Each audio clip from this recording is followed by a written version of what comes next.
Ini kita berdiri di sini pasti napasnya merah putih.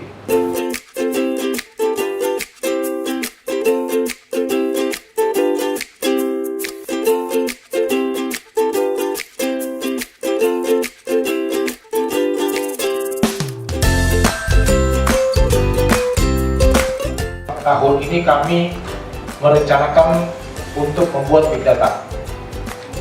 Terkait dengan big data, kerangka berpikir big data adalah kalau kita melihat seluruh data atau all data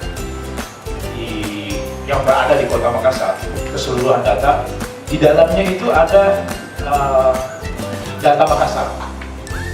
Tidak semua data itu dikelola oleh pemerintah Kota Makassar. Dari segala all data, di dalamnya ada data Makassar atau Makassar data. Di dalamnya lagi ada big data. Dari big data kita akan mengalir ke open data. Kemudian dari sana lagi kita akan munculkan menjadi satu rich data. Dan inilah kerangka berpikir di Kota Makassar. Open data nanti akan menjadi pintu daripada big data, di mana di dalamnya sudah mulai kita integrasikan dengan protokol interface atau antarmuka aplikasi atau API, sehingga sampai SKPD bisa saling berkomunikasi.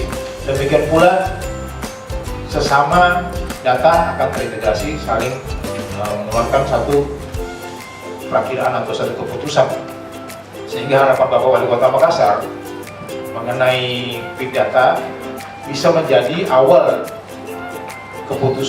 pengambilan keputusan berbasis data.